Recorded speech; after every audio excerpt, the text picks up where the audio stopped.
Hello everyone, আসসালামু আলাইকুম। কেমন আছেন সবাই? চলে আসলাম এনাদার ব্লগ নিয়ে। তো আমি আজকে একটু অন্যরকম একটা করলা ভাজি করে দেখাবো। আপনারা নরমালি করলা ভাজি করে খান, কিন্তু এভাবে করলা সাদা ভাজি করে খেয়ে দেখবেন, সত্যিই খেতে কিন্তু খুব ভালো লাগে।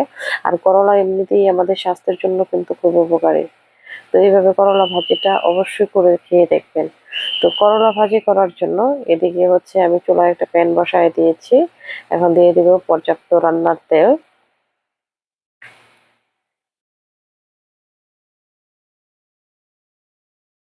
দিয়ে দেব কুচি করা শুকনা মরিচ আর ৩টা আস্ত মরিচ।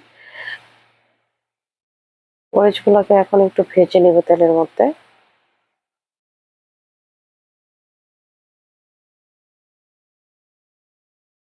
তো মরিচটা প্রায় ভাজা হয়ে গিয়েছে। এখন দিয়ে দেব পেঁয়াজ কুচি, রসুন কুচি।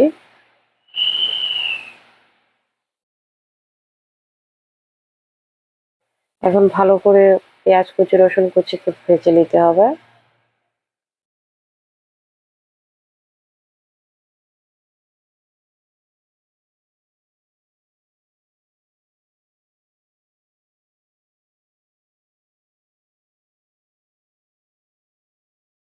দিয়ে দিব স্বাদ মতো লবণ, ৪ টেবিল চামচের মতো লবণ দিয়ে দিলাম।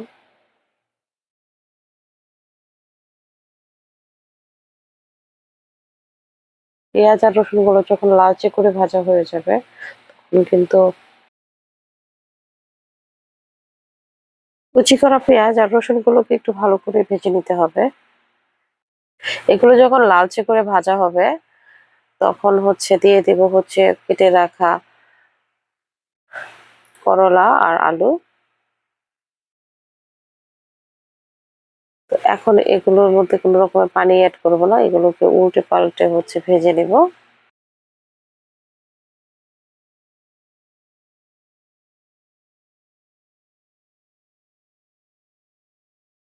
তো এগুলোকে নেড়ে চেড়ে কিছুক্ষণ ভেজে নিতে হবে। এই পর্যায়ে চুলার আঁচটা মিডিয়ামের থেকে একটু কম দিয়ে এগুলোকে ভেজে নিব। যেহেতু আমি পানি দিব না, সেহেতু এইভাবে আস্তে আস্তে ভেজে নিতে হবে।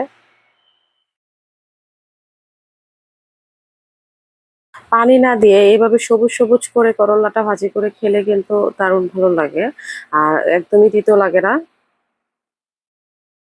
আর এটা কোনোভাবেই ঢাকা দেওয়া যাবে না, ঢাকা দিয়ে ভাজা যাবে না। এটা এভাবেই আহ, তেল দিয়ে যতটুকু ভাজা হয় ওরকম ভাবে ভেজে সিদ্ধ করে নিতে হবে।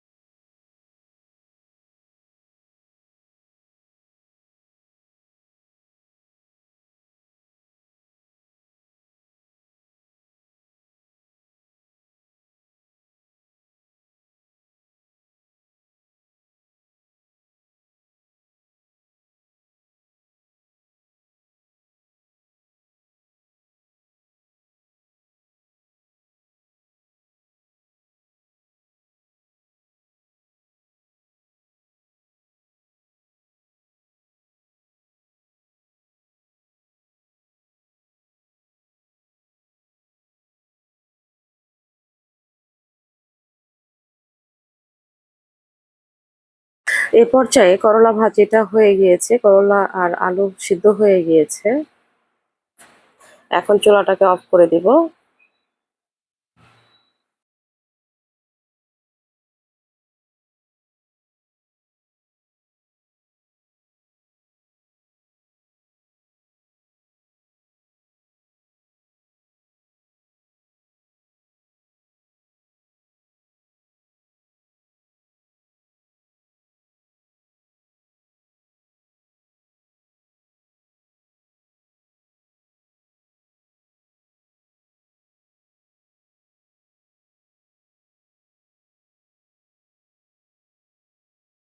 দেখতেই পাচ্ছেন করলা ভাজিটা কতটা লোভনীয় লাগছে। করলা ভাজির মধ্যে যদি আমি এগুলো ব্যবহার করি না, তারপরেও দেখতে কতটা সুন্দর লাগছে। এভাবে করলা ভাজি করে খেলে কিন্তু বারবার করলা ভাজি করে খাবেন। ভিডিওটি ভালো লাগলে লাইক কমেন্ট শেয়ার দিয়ে পাশে থাকবেন। ফিরে আসবো এরপর কোনো একটি ভিডিও নিয়ে। সে পর্যন্ত সবাই ভালো থাকবেন, সুস্থ থাকবেন। Take care. আল্লাহ হাফেজ।